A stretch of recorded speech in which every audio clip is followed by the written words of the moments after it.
It is a real honor to be here. First, many thanks to all of the organizers and the sponsoring institutions for a phenomenal discussion already. As Wenxing said, my name is Jason Blackstock. I'm a professor at UCL, and that's all you need to know about me because I'm not the most important one on the panel. I'm just here to moderate today. But more information is also available, not only about myself, but the other distinguished panelists in the pamphlets that you have in front of you. This morning's discussions have already emphasized the reasons this panel is important, the reason the topics that we're going to talk about, the reason aging society and digital transformations are coming together over the next decades, and why we have to think through carefully what that means and how we engage that. Now, I have to admit, when I accepted to chair this panel, I am not an expert in gerontology, and so I had to do some of my homework, both reading the phenomenal ideas and expertise of the panelists that we have here, but also I did the classic thing. I Googled it. I Googled age and digital technology to see what came up.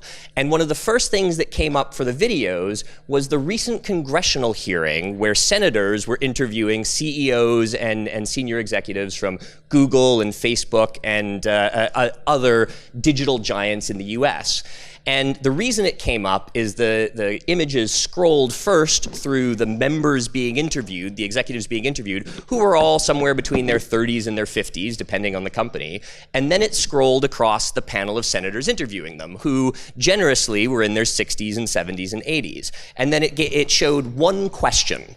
And that question was a senator picking up his iPhone and saying, can you please tell me how, what happens when to the email text message when I send this from my phone? And the CEO he was asking said, I'm sorry, sir, I'm from Google. That's an Apple product.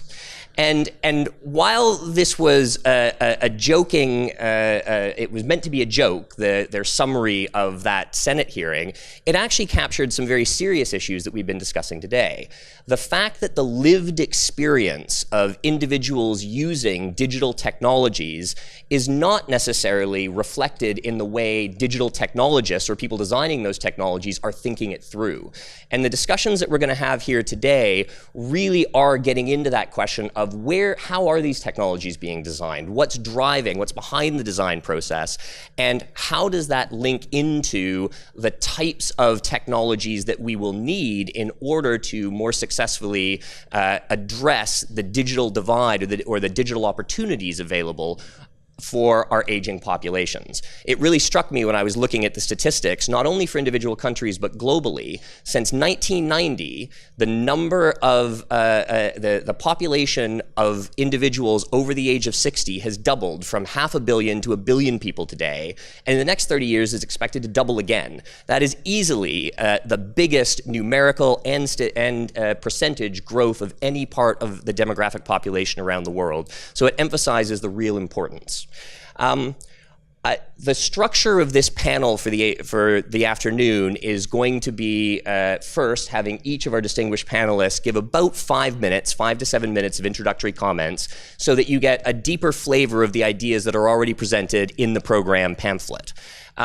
Then I'm going to ask a couple of priming questions in order to flesh out a little bit more detail around the ideas they presented, but very quickly turn to the audience in order to engage you in this discussion more. As Wenxing encouraged you earlier on, we want you to be very interactive and engaged. And so I'm actually going to, just before I turn over to the panel, I want to do a little bit of a demographic experiment with the audience here, also because it's post-lunch and to make sure that you actually get a little bit of leg stretch and don't fall asleep immediately. I want to get you to stand up when your age category is called, and I'm going to ask the panelists to do the same. So if you're under 30, please stand up. Excellent. Yes, please give them a round of applause. Absolutely. Right. If you're between 30 and 45, please stand up. Right, another round of applause. Now 45 to 60. There we are, excellent. One more round of applause. And finally, the distinguished leaders of our future, because this is the age category that is defining, is growing most significantly within our societies. If you're over 60, please stand up.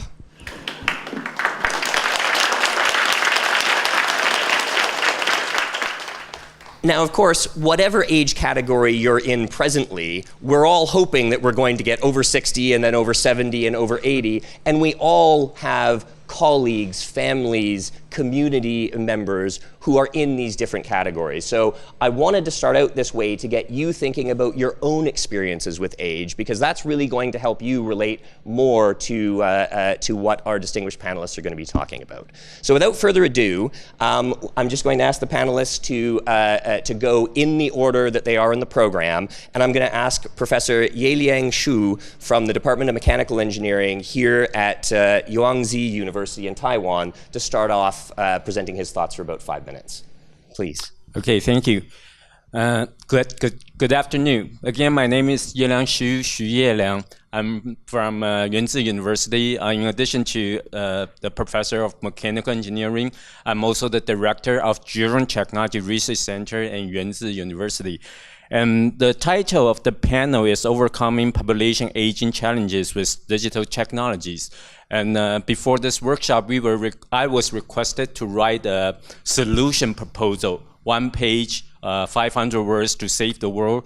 And so this is my solution proposal. My proposal is a design approach to German technology to bring research technology into everyday living. And first of all, I still want to introduce this term, German technology. People may be familiar with gerontology, 老人学, or geriatrics, 老人医学. German technology is actually a new word. If you write down, if you type German technology in your word, there will be a green, there will be a red underline saying that wrong spelling. This is not this word is not there.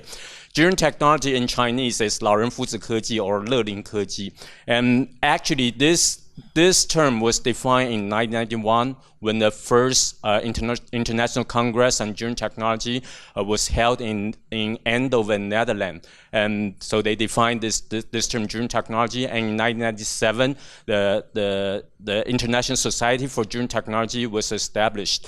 And I got involved in this field in around year 2000. And I was I like the topic very much. I like the definition for German technology very much. What is German technology? German technology is actually not about technology. German technology is about design. As defined by the International Society for German Technology, German technology is designing technology and environment. And the purpose of the design is for the older adults to have independent living and social participation.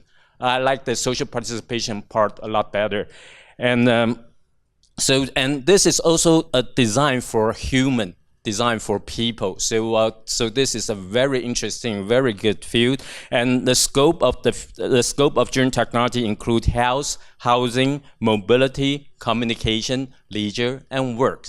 So this is a wonderful field. So I entered into this field, and I was doing mechanical design, machine design. But right now, the word machine has a different meaning for me. Machine is not a machine anymore in this digital world. And I also want to tell you that in my experience in German technology, I realized that there are a lot of people doing that. A lot of people are developing technological products for older adults and caregivers and all that. But I also want to do a little interaction with the audience. This time you don't have to stand up. Just raise your hand, will be fine, okay? And when people first think about applying technology into the aging society, the first type of system is telehealth. For example, I just checked my mother. My mother is 82 years old, and she lives alone in Taichung, which is 2 hours drive from here. And she has diabetes, so she measures her blood pressure, blood sugar all the time. And this morning, 8:22, she measured her blood pressure 139/69. So I got that. And her blood sugar, let me see. Her blood sugar is, her blood sugar is a little too high, 149. I probably have to call my mother after this. But anyway, this is telehealth. Raise your hand if you use telehealth to take care of your older adults at home. Raise your hand. We have around 130 people here. Only one raised their hands. We talked about robots this morning, right? So there are all types of robots being developed for taking care of the older adults and all that. Raise your hand if you are using robots to take care of your older adults at home. Oh, there's one person raising their hand. That is very good. But you do have robots at home, the one that clean your floor, right? The vacuum machine robot. And many of you probably are wearing some type of wearable devices, Xiaomi 手环, Mi Band, or something. But raise your hand if your older adults at home are wearing some sort of wearable devices. Okay, so we have 1, 2, 3, 4, 5, 6 out of 130. So this is a little experiment. I just came back from Japan, from Osaka, Japan. I did the same thing in Japan, and very few people raised their hand. And I make sure that they understood me, but very few people raised their hand. The thing I want to tell you is that this is not actually happening. There are a lot of technological products, a lot of services, but people are not using them. So this actually represents a big challenge and a big opportunity. So Yuan University, and we established our Children Technology Research Center in Yuan University in year 2003. That was 16 years ago. And we did a lot of research, a lot of projects, writing papers and all that. But it was year 2016, in April 2016, we started a company. That tried to commercialize everything into real products. That changes everything. And actually, after we have that company, I often tell people that this is the best thing that happened to my academic career. And I changed from a professor to a boss. And a professor is concerning about whether I can get grant for this research, whether this experiment can be published in some high impact factor journals and all that. The boss concerns just one thing, whether I can sell this to my customer. So in order to sell this product to my customer, I have to change my mentality from research, from technology, into how are we going to actually make the users use them in their everyday lives. So for example, well, this morning we talked about the issues about digital literacy and how why the older adults do not use technological products because it's difficult for them and all that. So what we are trying to do is I think this is the designer's responsibility. So we are designing things. So our products are the everyday things like bed, carpet, chairs, light, and so on. So the older adults do not have to learn, do not have to change their behaviors. They just live their lives. They're just living there, but they are already using IoT technology, but they do not have to know. So this is what we are trying to do. So this is what our products are about. Finally, I want to tell you that for me, Children Technology, again, this is about design. When I say design, I'm not saying that we want to make a nice looking thing. This is of course design, but for me, design is a problem solving process. Design starts with a problem, design ends with a solution. So I want to tell you that we are designers. When I say we, I mean we. We are designers. The engineers, the caregivers, the business person, policymakers, or the older adults themselves, we are designers. So this morning, we also talk about inclusive innovation. So that's for Children Technology. And with that, I want to tell you that the education in school, in universities, also has to change. We are promoting a transdisciplinary education. By transdisciplinary, we mean that we have to let our students to have several different expertise in order to be able to develop, to design things and during technology, so to face the future aging world. So I will stop here, and later on probably I will have more opportunities to interact with you. Thank you. Yeh-Liang, that's wonderful. Thank you very much. The power of design for addressing some of these challenges is certainly something we'll come back to in the discussions. So now it's my pleasure to introduce Christoph Kunze, a professor at Furtwangen University in Germany. Take it away, please, Christoph. Thank you. My name is Christoph Kunze. I'm a professor for assistive technologies in a healthcare department at Furtwangen University.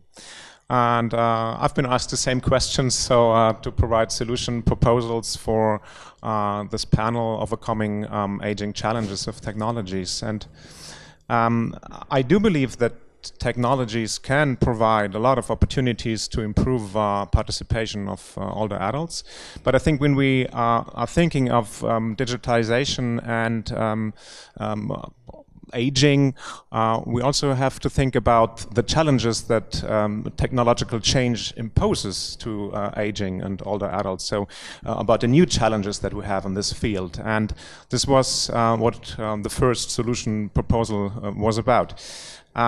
Because what we know is that we have a very stable amount of older adults that are not using internet and online services. So the share of people using the internet over 65 is increasing every year, but it's mainly increasing because the people 64 turn 65. So if you look at the age cohorts, it's very stable in Germany. I'm not speaking about 60 years, but maybe about more than 80 or more than 90 years. And this is having a dramatic effect on the possibilities, the opportunities these people have to participate in the society. Because many non-digital alternatives to participate in social activities do disappear.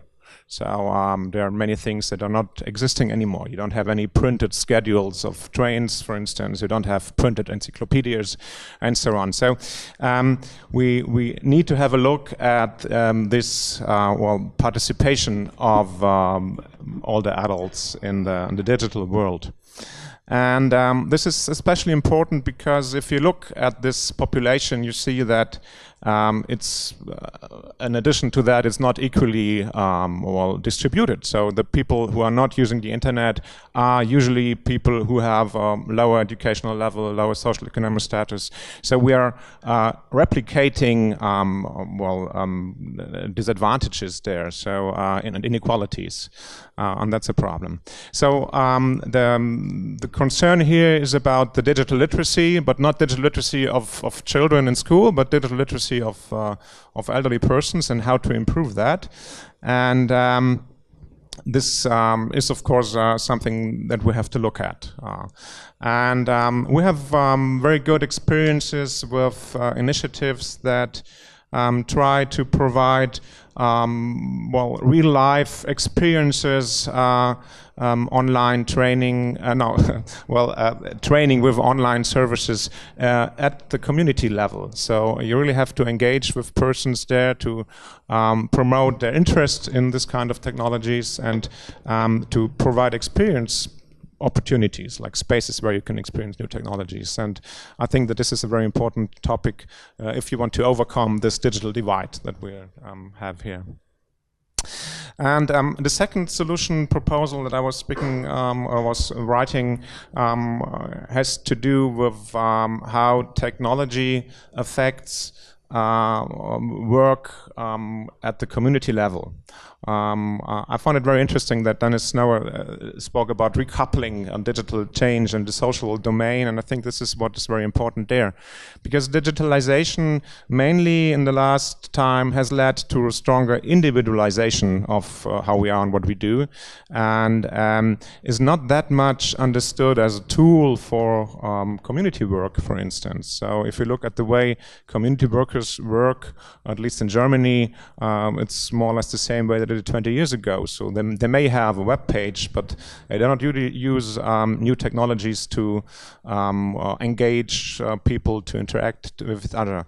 And this is something which I think is very important to understand the possibilities that these new tools have to promote social interactions, especially on the local level, because we know that aging happens in your social environment where you live. So this is very important.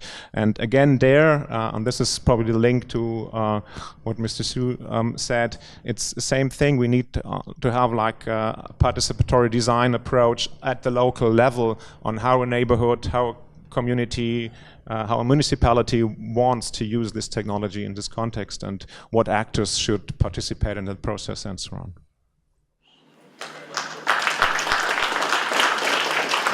Again, as you say, very similar themes that are picking up those ideas of participation and engagement, and we'll come back to how we begin to accomplish that in a little bit. But first, Dr. Sunkyo Kwon, a research fellow at Hanyang University from South Korea, will give his contribution as well. Please. Yes, good afternoon, ladies and gentlemen. I hope you're not too tired after lunch, as some of the panelists up here were afraid of being. And I will have to use my cheat sheet, because what you read or have read on page 33 of the program has a little bit diverged during the last 2 days.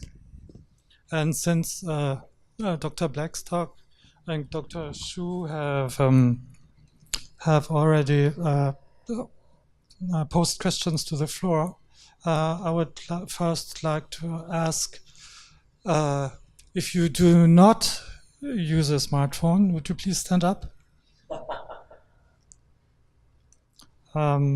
If you think you know about 50% of all functions of your smartphone, would you please be seated? Well, this was a trick question, because as a psychologist by training, I knew that nobody would stand up, even if the answer were yes. And in that vein, to introduce myself, I'm in several camps, and I once heard, if you are working in several camps and you stretch your legs by that way, you are opposing your most vulnerable parts. That said, I started out as a gerontologist with specialties in clinical, social personality, and health psychology. The second camp I'm in is public health and health sciences across the lifespan. And the third one is, and that's why I'm sitting here, as a gerontologist researching in the field of technology and aging. Coming to solution, or let's rather say tenet number one, the problems associated with rapid global population aging in conjunction with low fertility rates seem to require complex solutions. Regarding the demographics, you may recall the information that has been given by Director Waldenberger this morning. And if there's a multi-compound input, must there be output consisting of multiple components as well? I trust that you can see the logical fallacy involved here, which has been coined associational thinking. In other words, complex problems can have simple solutions and vice versa. So either case can be true. Many needs of old people are products of fads. However, others are also so basic that essentially no advanced technologies are required. This also goes back to an earlier mention by Dr. Waldenberger, who had a slide put up with that said, don't take challenges as opportunities, whereas I would be saying opportunities are chances to evade challenges. A particular concern lies in the fact that many parties, such as in research and academia, governing bodies on both federal and community levels, this goes back to Dr. Kunze, as well as the industry, try to sell their products and or policies, such as, again, Director Waldenberger, Deus ex machina solutions. This happens even if there's no real need. I've already provided an example in the program about smart assistants and robots. And on my flight from Taipei yesterday, I picked up 2 articles. One from Time magazine.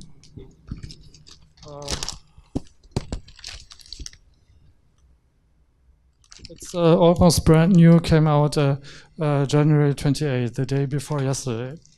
And there's an article, Restoring Dignity to Technology, How to Design Tools to Set Right What Has Gone Wrong Online, by Ellie Pariser, a fellow of the New America Foundation. And she is saying that the worst qualities of online space aren't inevitable.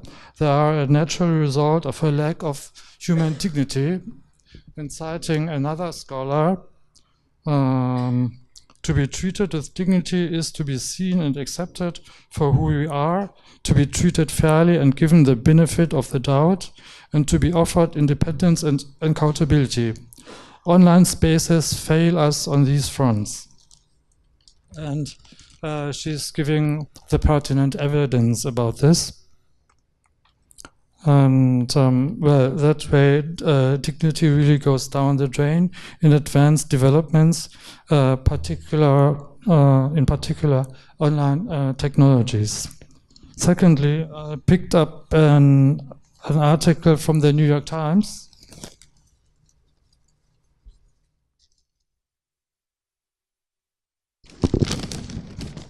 which has almost a full-page article by Alex Williams with the title, Robots, Hot or Not?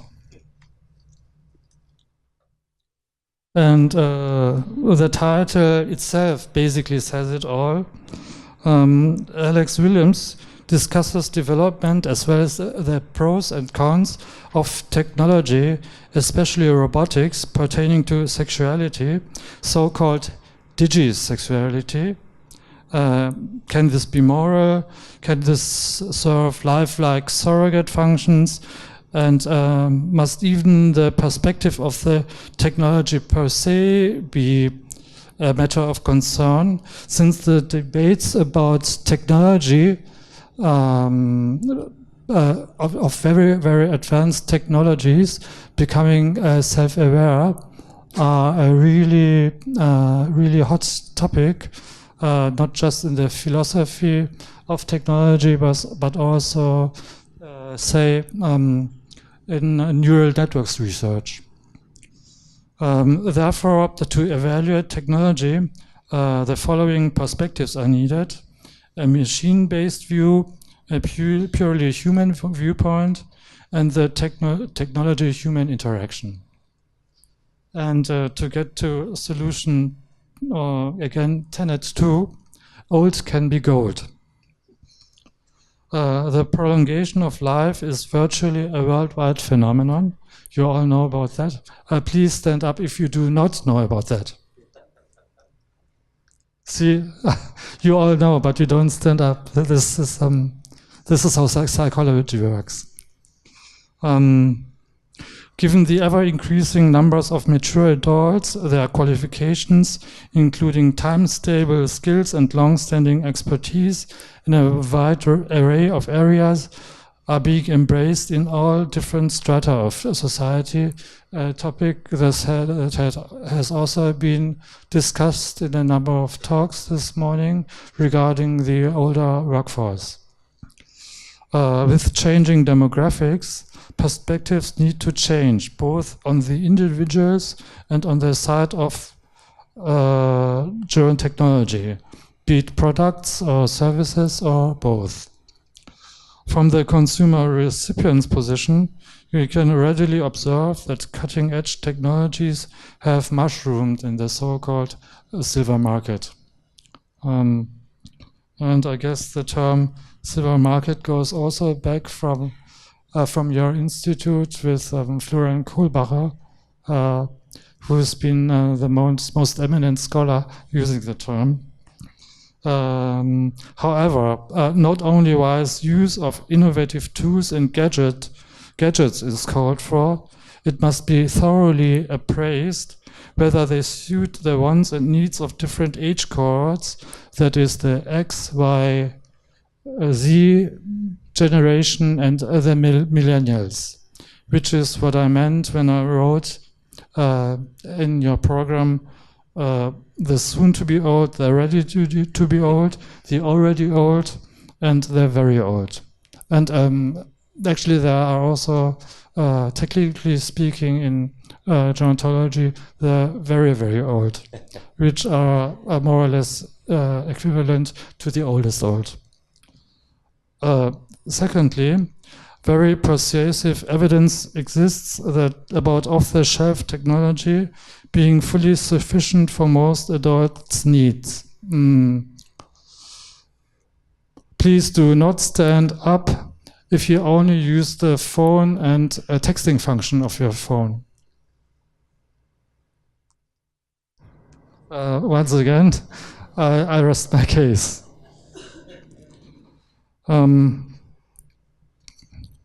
Although spectacular digital technologies are in the center of attention, they are all too often impractical, costly, or simply put, overkill, which is the second solution. And I'd like to give you a quick example.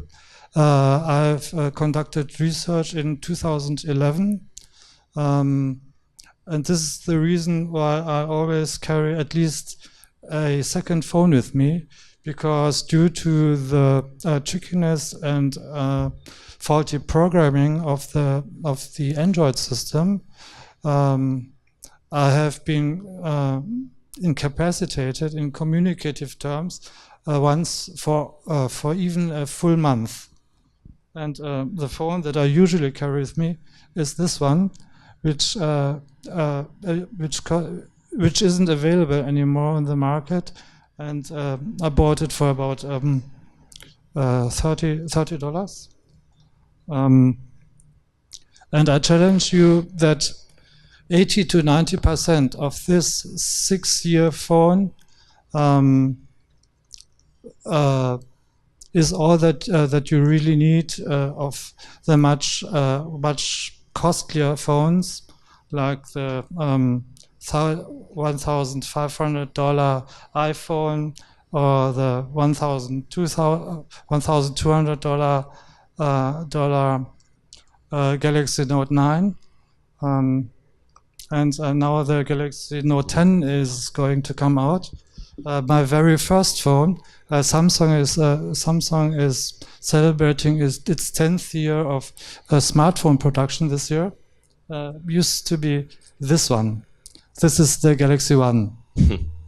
And at that time, I was really, really amazed how big the display was.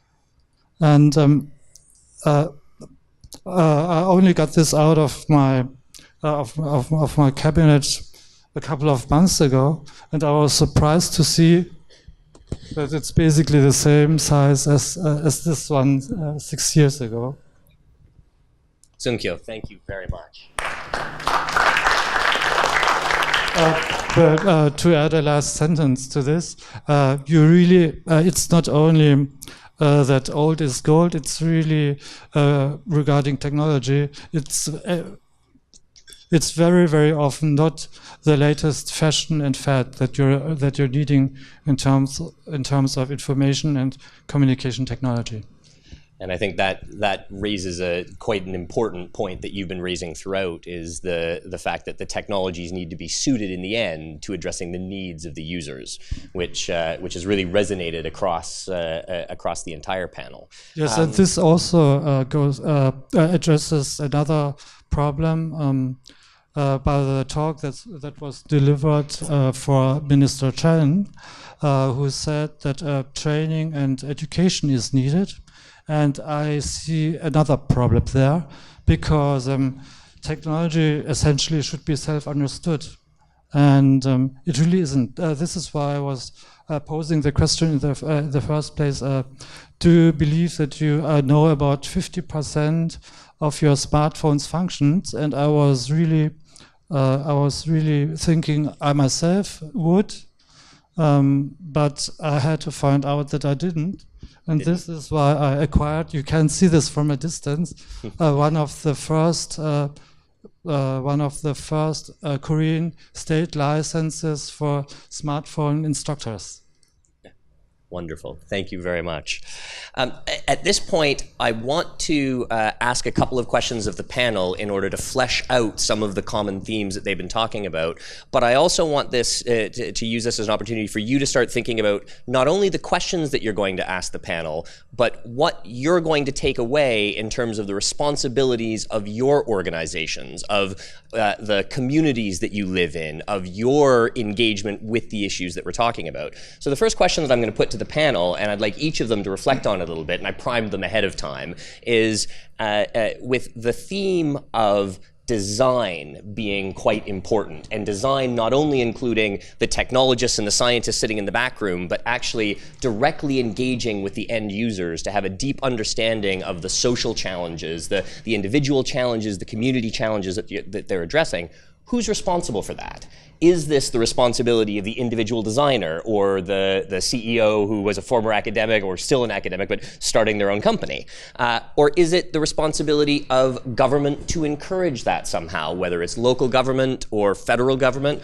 Or is it the responsibility of the healthcare community? Or who needs to do what within the system in order to create more of the outcomes of technologies being developed that are directly addressing the needs of our aging populations? And so while the panelists are sort of preparing their thoughts, I'm going to do one more poll with you. And just to give the panelists a sense of the audience, how many of you raise your hands if you work in the private sector? Okay, a small number. How many of you work in government? Local, national, and how many of you work in academic think tank environments? So that gives you a sense of, is there anyone I didn't capture? Excellent. So that gives you a sense of the audience you're talking to. What do you have, as you're thinking about who's responsible for this, what are the responsibilities for those communities that are here in the audience as well? And I'll just ask the panel to go through in the same order as before. So please take it away, Professor. Okay. Well, my standard answer would be everybody. Yeah. But the question is a little bit beyond that. Well, he's asking who is doing what. From my experience, going from a professor to a boss. So what's happening is, well, the first phase of the beginning of this is creativity. So people have to have empathy to the users and all that, and be creative, and to come up with some concepts and all that, and then we want to turn the concept into prototype. So creativity and prototype. I think this part is traditionally done in the school, in the universities. We encourage the young students to be creative, and the professor will do research and demonstrate to you that prototype. Say, hey, this is good, so it has to be useful. But university usually stop right there. And so then it's the private sector. Private sector have to come in to turn that prototype into product. into product, and most importantly, into sales. Actually sell this to the end user. So this part is the private sector. So what can the government do? I actually, during lunch, I told you this story, or he asked me why I started this company. The answer is that, well, we received this grant from the Ministry of Economy of the government, and one of the KPI is I give you grant for 2 years. Within the 2 years, you have to start a company. So the company I have, well, it's not my plan. Actually, in my plan, I never thought about. I thought about starting a company, but never had the courage to do it.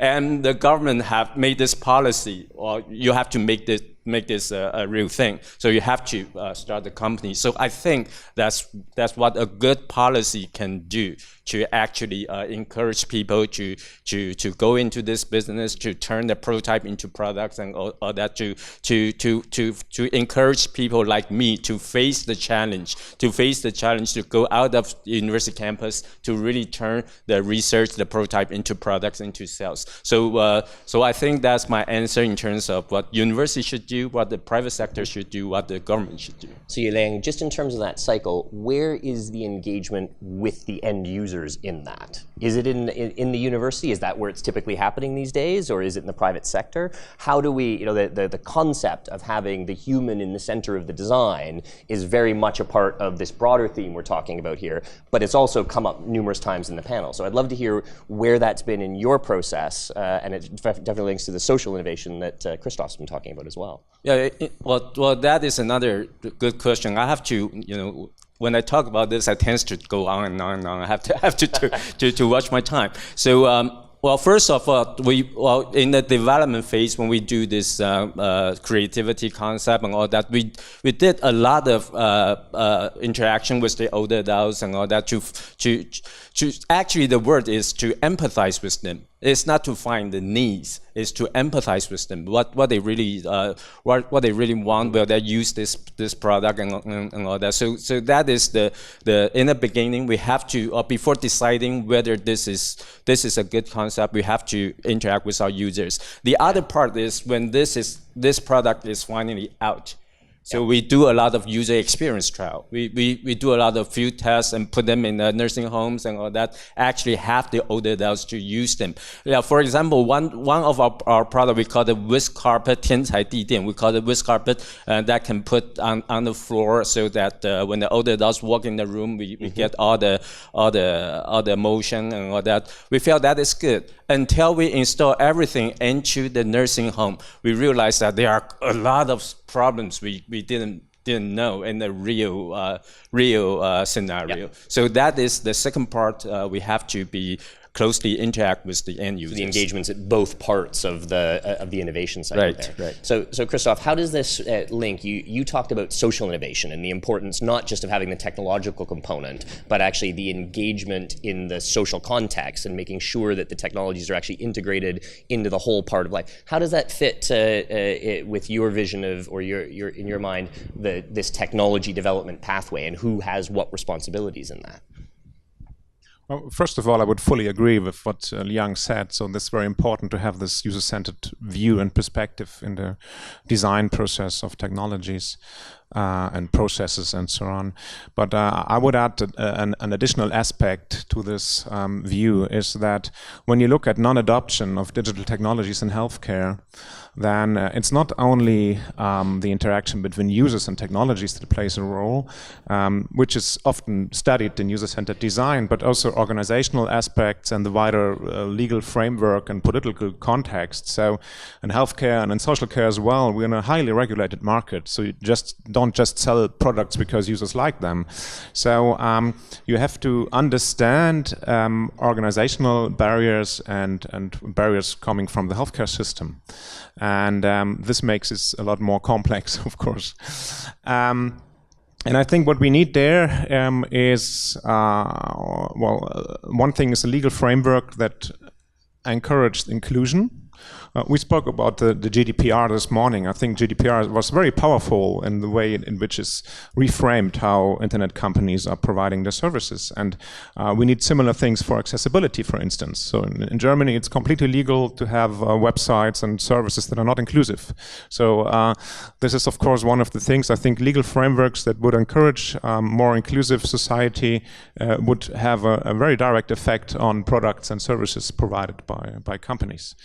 So this is the first thing, and the second thing is more about capabilities of people working in governmental organizations and healthcare organizations, and this again has to do with digital literacy or generally capabilities to deal with change and digital transformation. So most of the people working in nursing, for instance, they define their job as a person-to-person, body-to-body job.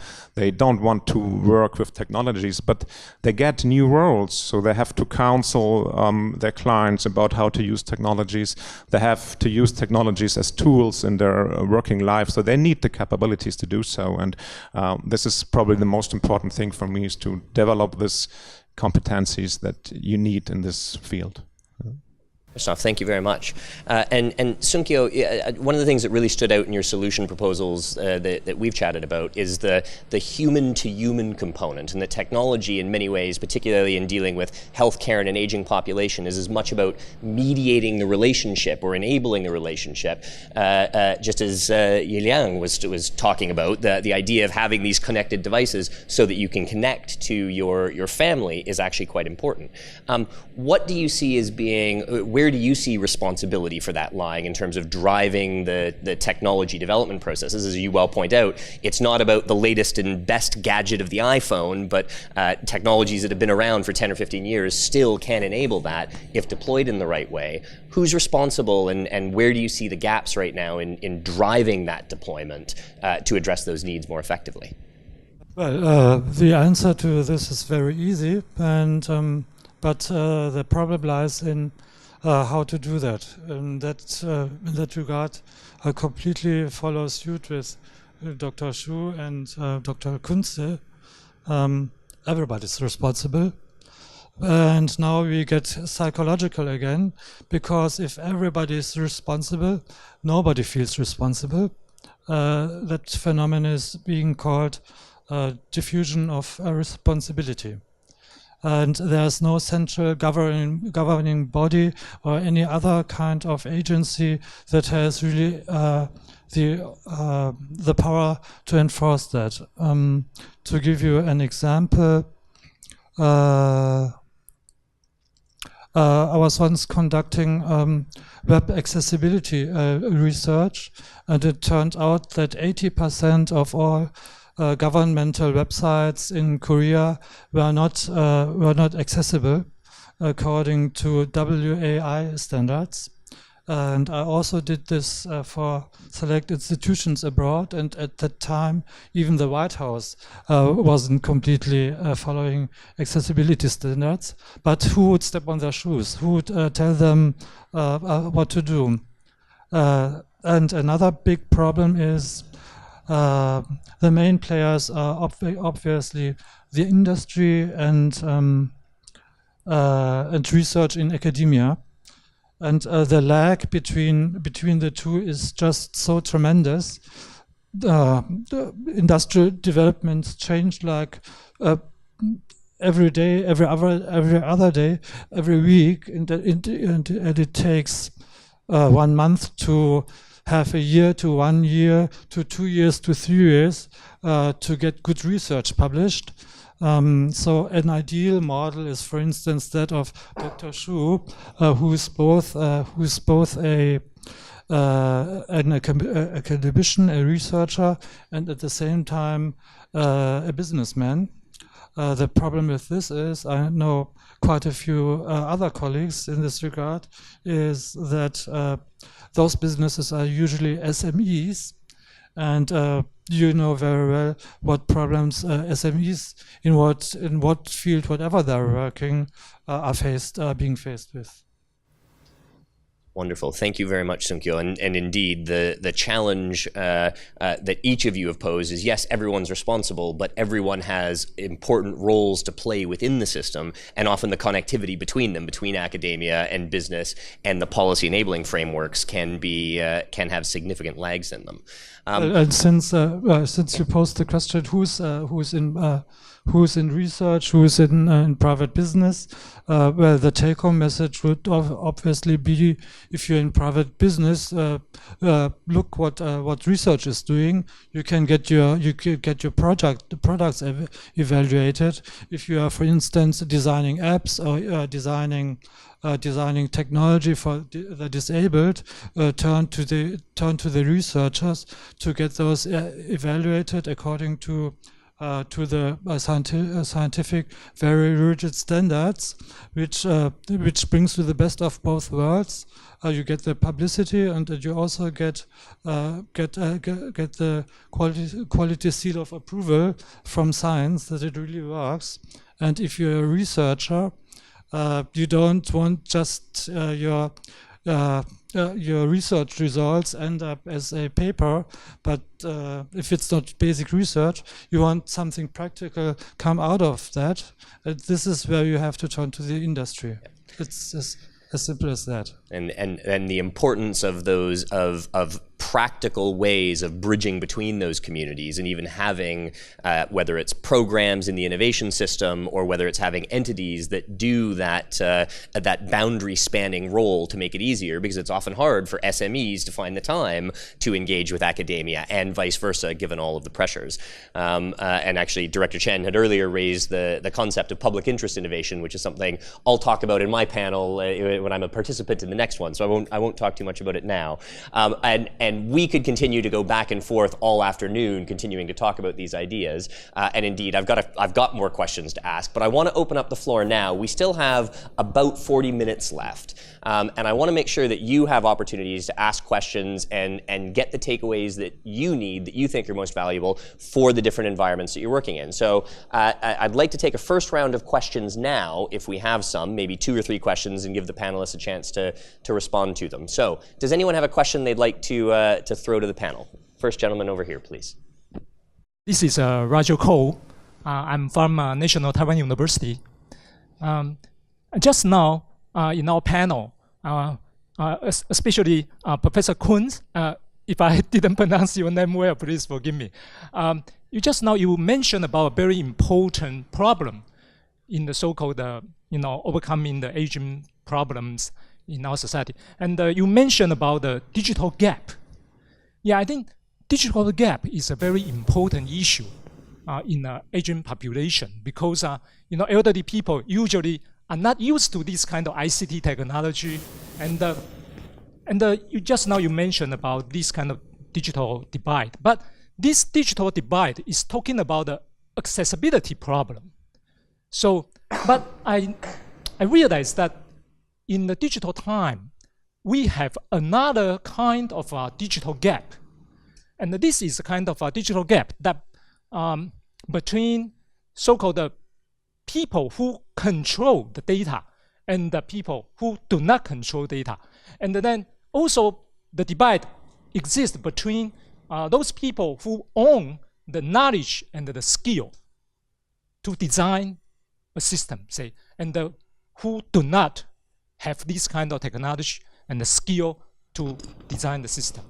And I think maybe the data type of digital divide is even more serious than the accessibility type. And so I wonder if you have any solution or any the so-called social innovation to this kind of digital divide.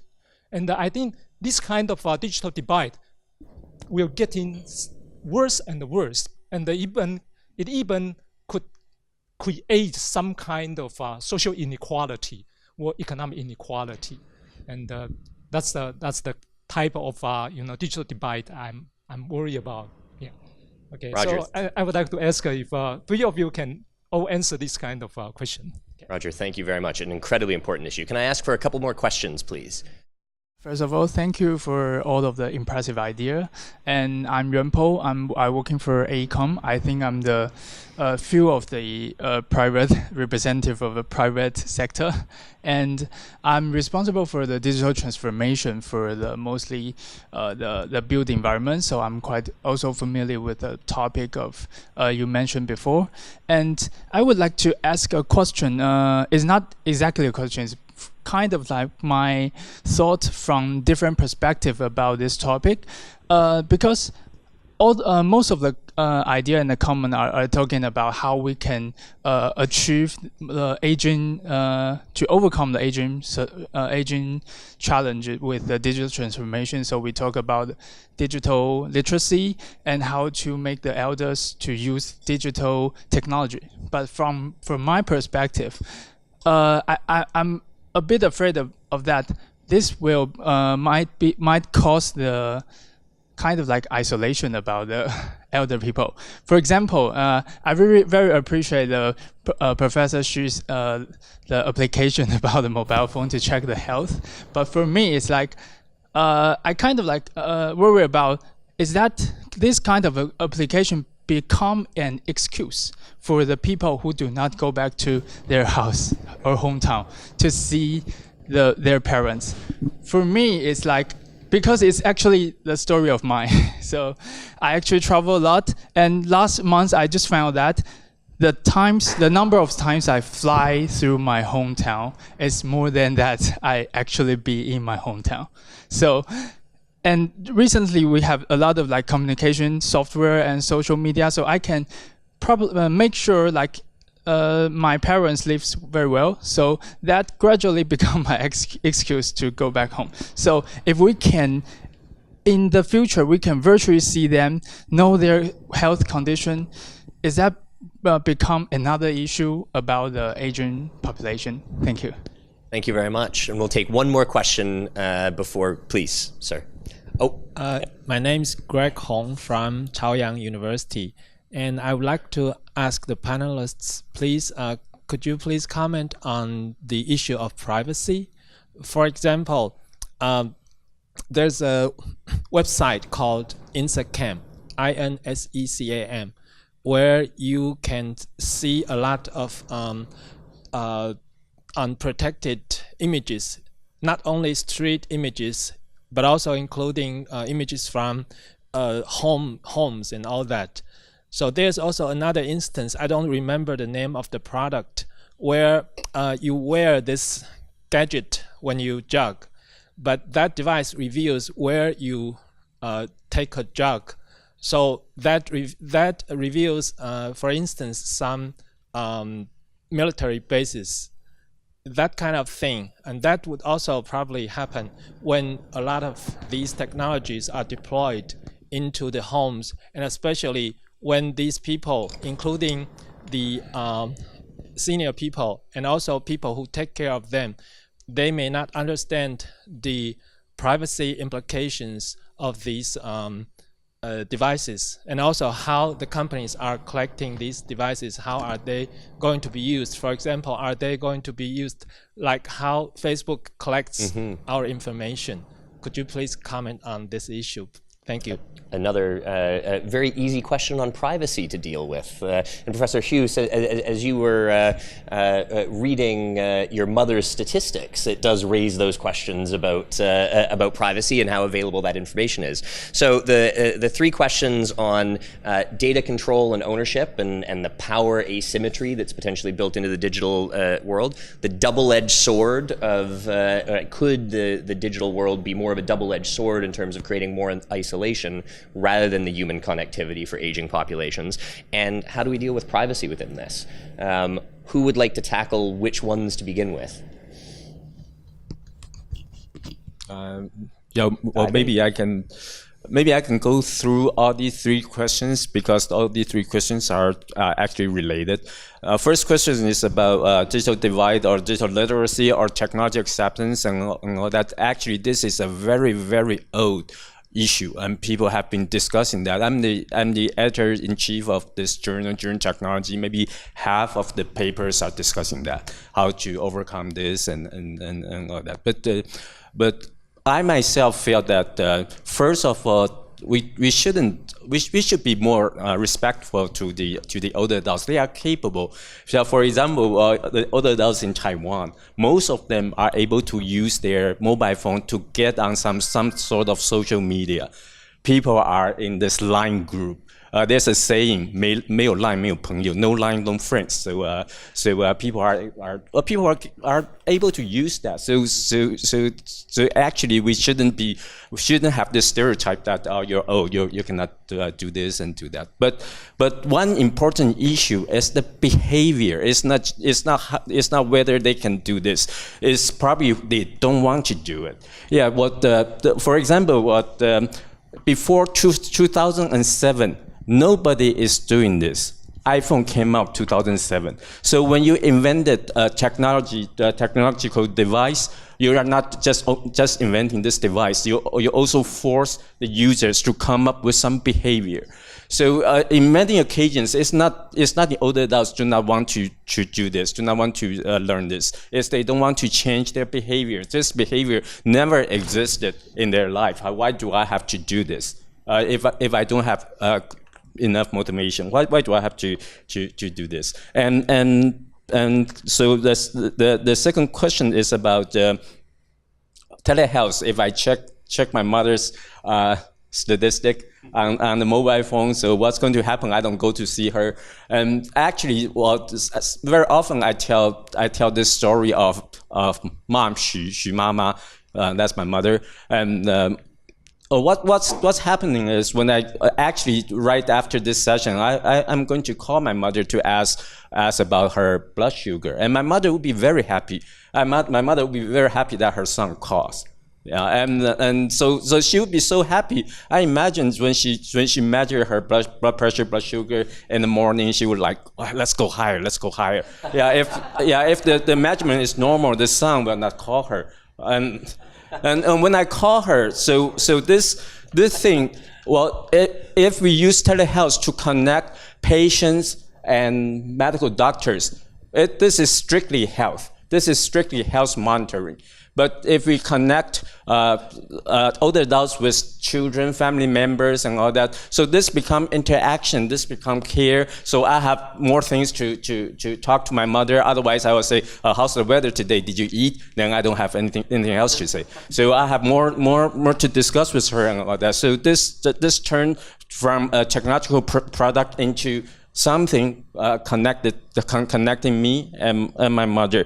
Finally, privacy. I agree 100% with this privacy issue. So in my research center, we forbid camera. We never use camera. A lot of people ask me, you can use camera, image technology and all that, but we just don't do it. And there's also a culture difference. Yeah, for example, like Westerners, European or Americans probably do not want to be monitored all the time. But say in Taiwan, the older adults, I want to use my mother as an example again. My mother often has to make sure that I'm watching her so that she has this peace of mind. She's, okay, yeah, my son is watching me. So this has something to do with culture difference. But in all our products we develop, we have to have this option for the older adults to turn this off. If I don't want to be monitored, I can turn it off. Yeah, so we don't do camera.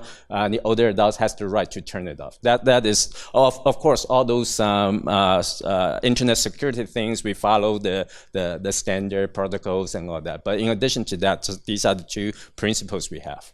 Very good. Well, there are certainly a lot of aspects of social dynamics and social innovation in what you've just raised. Christoph, do you want to pick up from those? Yeah, I would address first the concern that the digital technologies that provide opportunities to get in contact virtually may prevent us from meet more in the physical world, or meet more less in real.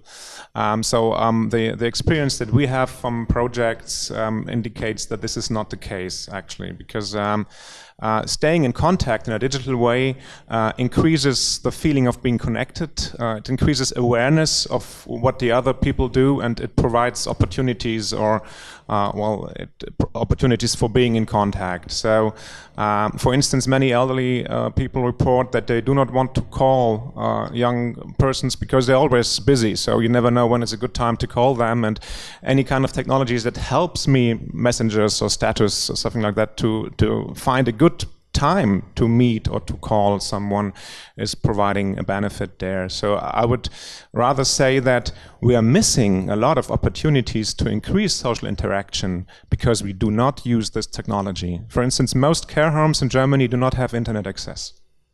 So people do not provide these technologies to these people, like video consultations would be very beneficial, but then we would have to explain how to use them, we would have to provide technical support. So the care home do not want to do that. So actually we're missing many opportunities. But to complete the picture, we try not to virtually or digitally simulate things that we could do in real. For instance, I'm working on digital media for reminiscence work for people with dementia. So you use virtual interactions to remind you of important aspects of your life. And one of the first rules is never do something digitally that you could do in real. So you don't look at digital flowers, you go to the garden. I mean, it's very clear. But we were speaking about games, for instance. You could play a card game on the computer, but it makes much more sense to do it in real. So of course there is this issue here. Yeah.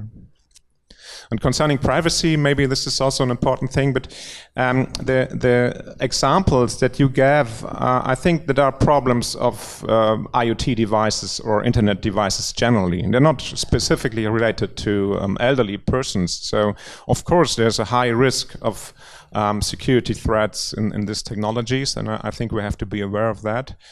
But it's not a specific problem of aging, I guess. The difference is that now we have stronger rules, and mostly those rules imply that you have to give consent. And this is a problem in our studies, but also in products, because to give consent, you need to understand what's happening. So you need to understand what the technology does, and that is not always very simple. So all of those monitoring technologies that do not use cameras, usually they use infrared movement sensors, for instance, many elderlies think they use cameras. So they don't want to use them because they think they are cameras, but they are not cameras. So, but explaining this is very needs a lot of time, it's very expensive. So this is a barrier in using those technologies. Yeah, so of course it's a problem. Christoph, thank you very much. And obviously a lot of the examples Christoph was just talking about was very much about examples where the technology is mediating and enhancing the connection between different parts of the community, different individuals. So Sunkyo, do you want to pick up that or any other parts of the questions that were asked? Well, I can add comments and to all three questions. First, regarding the so-called digital divide. Basically, the digital divide can never be completely bridged. It can only be narrowed. And what is more, during the last 2 to 3 decades, the digital divide has shifted. From older to younger cohorts to now the so-called baby boomers. So as long as there are individual differences, there will always be a divide. So there's no other way around it. It's just as the general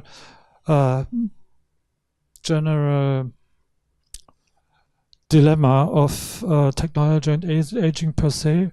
The technical definition for dilemma is the choice between two unwanted options.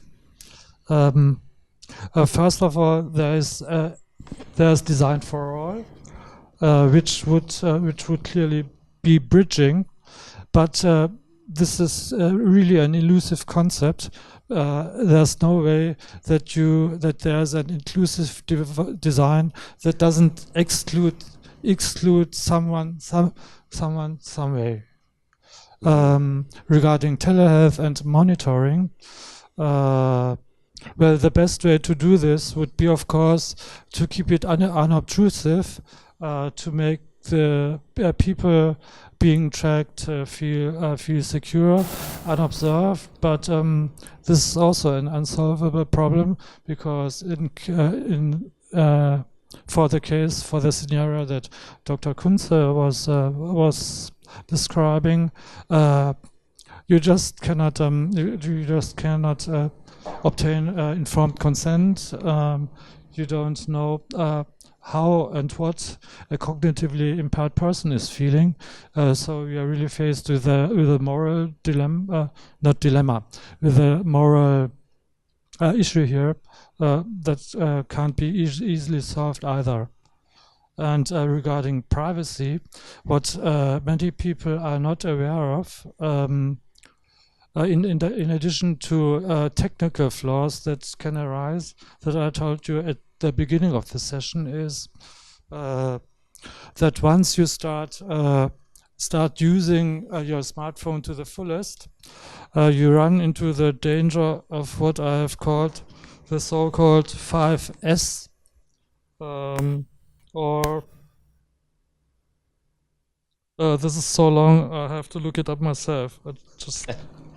The social services synchronization security slip-ups.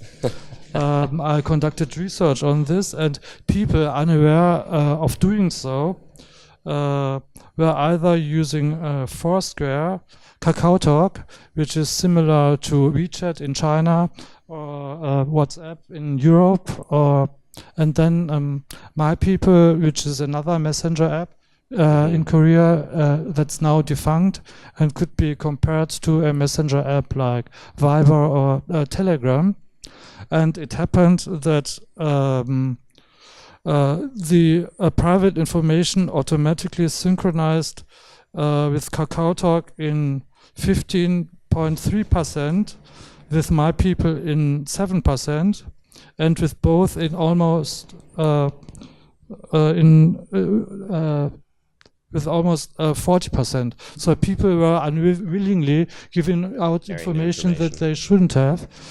This can happen to you at any time. If you are a member of an online community and start the synchronization process, say the online community is like consists of like 1,000 members. In the best of all cases, you get like your Google Calendar messed up with 1,000 individual birthdays because of that synchronization. And in the worst of all cases, you give all your information out to those 1,000 people just because you are not fully ICT literate.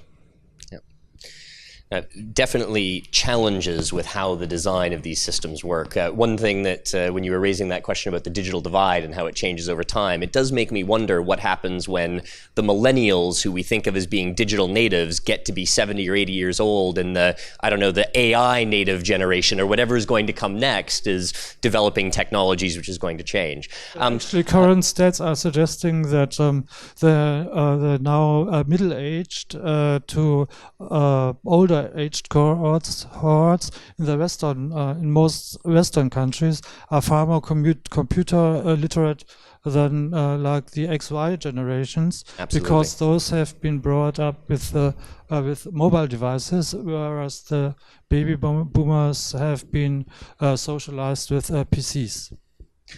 I think one question that Roger raised that we tackled just a little bit, most of the conversations and most of the answers that you've gave have really focused on the individual and the individual interactions with the technologies in its small communities. But I think one aspect of the question that Roger raised that I just want to reflect back, and we'll take another round of questions while you think about it, was what happens at that more systemic architecture, where it's not just the individual interactions with the technologies, but it's well, at least my understanding of the question was, what about the concentrations of data that emerge from that, and who owns that, and the ability of those smaller numbers of large entities to extract value from it, and how does that feed into not just the thinking of the individual interactions with the technologies, but also the systemic design. And that ties into some of the questions that we heard this morning about economic value related to data, and how we begin to think about this in the broader economic structures. So I just wanted to reflect that back, because I didn't hear as much reflecting on that aspect. But let's pick that up along with another set of questions. So we'll take another 3 questions now, and this may be the last round that we're able to take for this panel. So who would like to ask another question? If not, I've got plenty that I can ask the panel. While you think about it, I'll come back to you in a minute. One question that we did speak about, and actually you each raised a tiny bit in some of your answers, was about university and university education and how we are or perhaps are not preparing the current generation or the upcoming generation of scientists and engineers, of healthcare professionals, of policy, people studying social science and policy, to work in these very interdisciplinary ways. And what sort of, where do you see good examples of that type of, or what is a good example of a type of education that's preparing the next generation to do that? And how much change is necessary in your mind in the higher education systems? So one last chance to get in on asking a couple of questions to the panel. Would anyone else like to ask? Please, ma'am.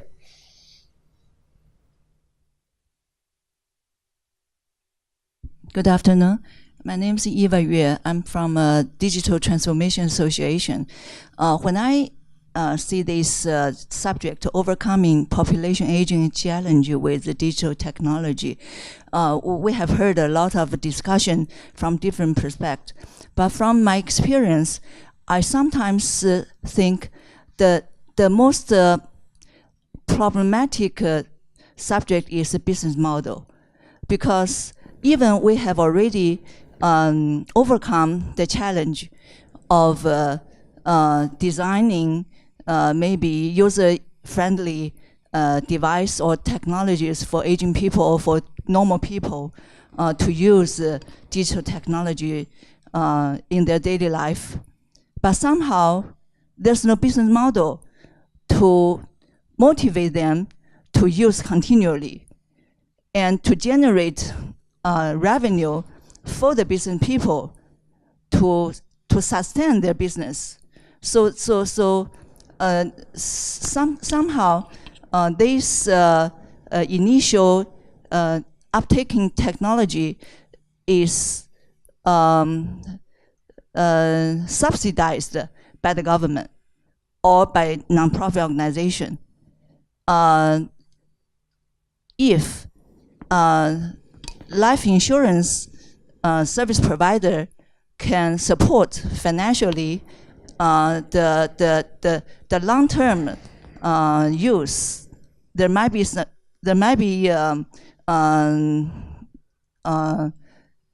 able to resolve this problem.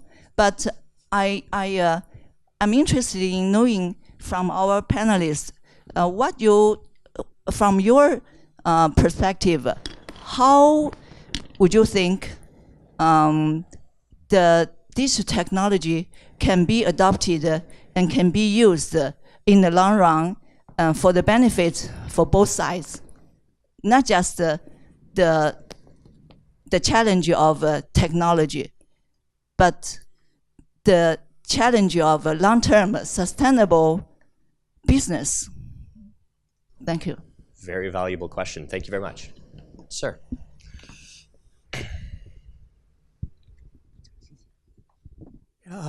I'm Tan Ho Chen. Again, I think the previous question is very fundamental.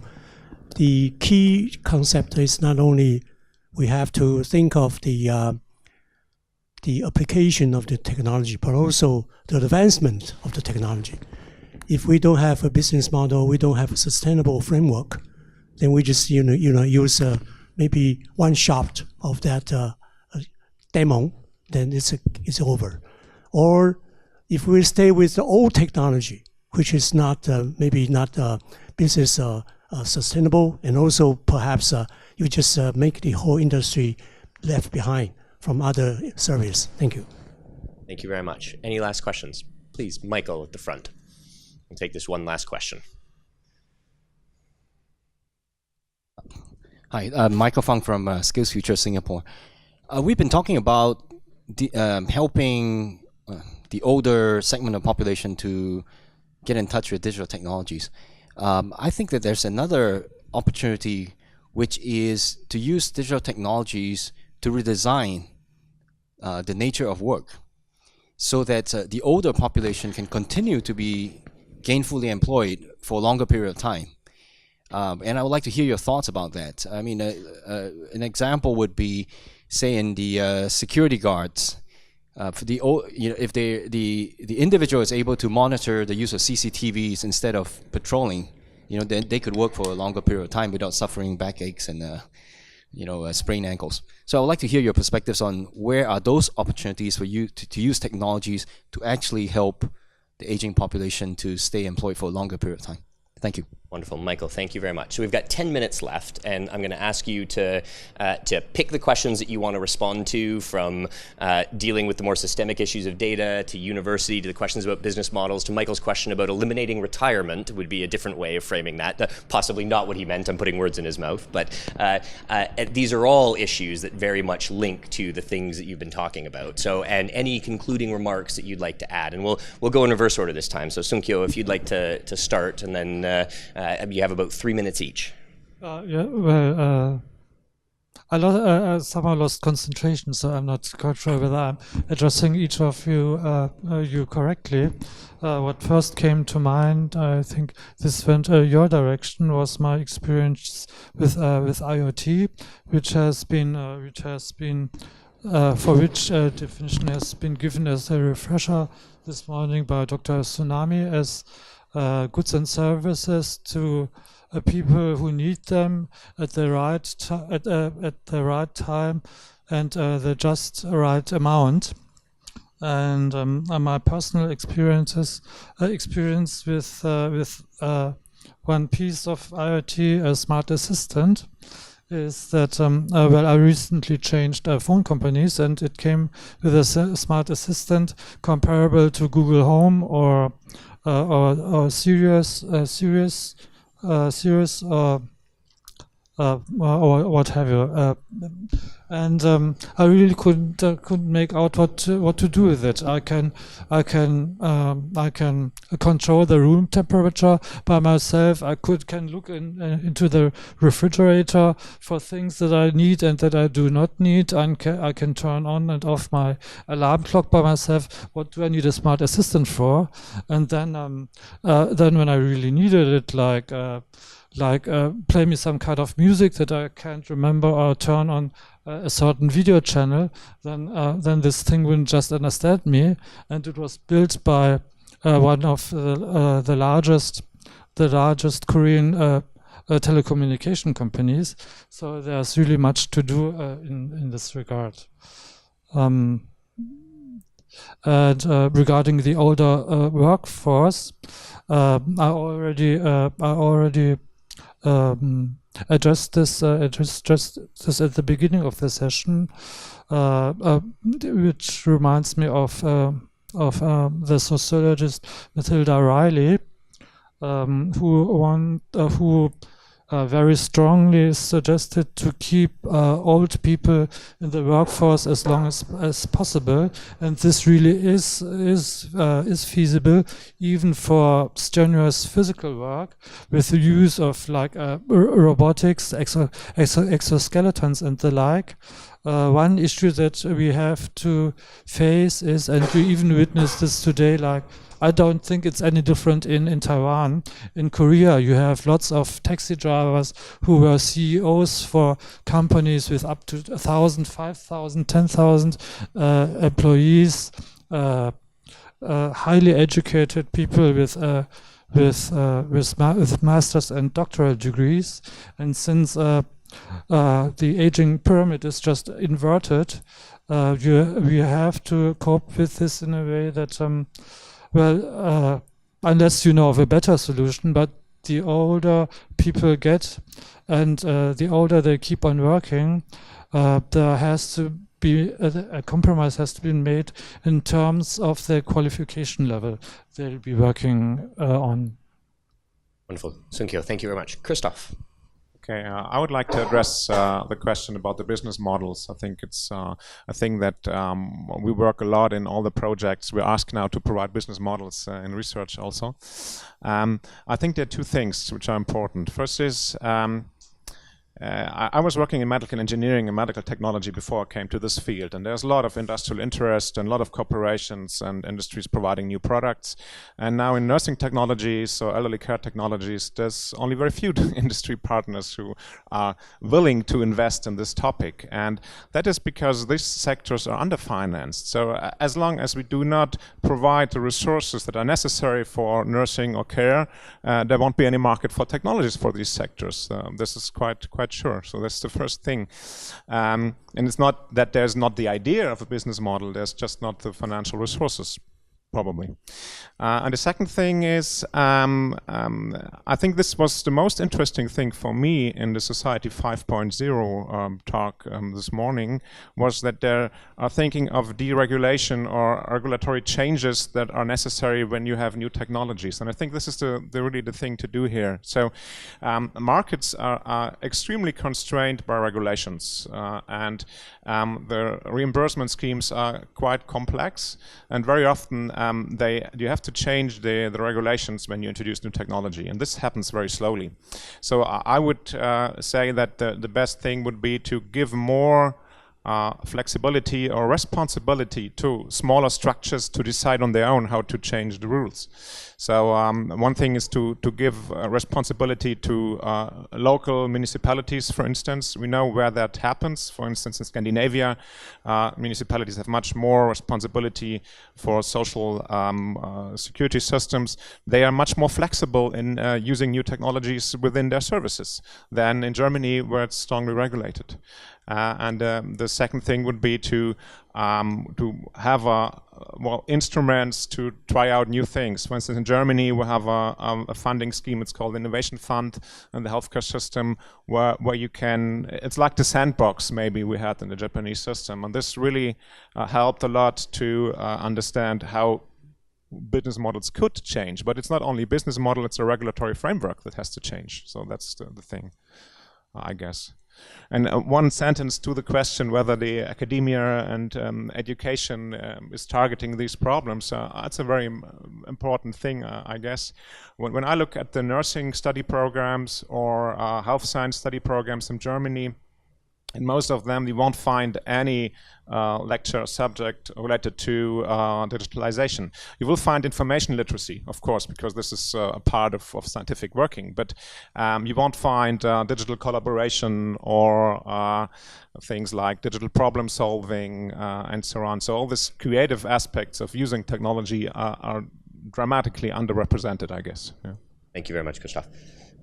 Yeah, I have been waiting for that question about university education. I have a lot to say about university education. It's outdated and it's not working and all that. Well, first of all, I'm a mechanical engineering professor, but our students have to take engineering mathematics. But if you ask a student, why are you taking engineering mathematics?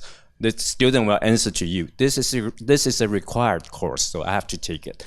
And as an engineering professor, I do not think that this is the good way to do it. Students have to come in with a purpose, knowing what to do. So we established this Student Technology D School. D School means design school, Student Technology D School, and people come in with the purpose of designing student technology devices and so on. And we receive students from different departments and all that. And I want to explain again about transdisciplinary. Interdisciplinary means that I'm a mechanical engineer and you're a policymaker, so we work together and interdisciplinary collaboration. But transdisciplinary education means that I have to do during technology design.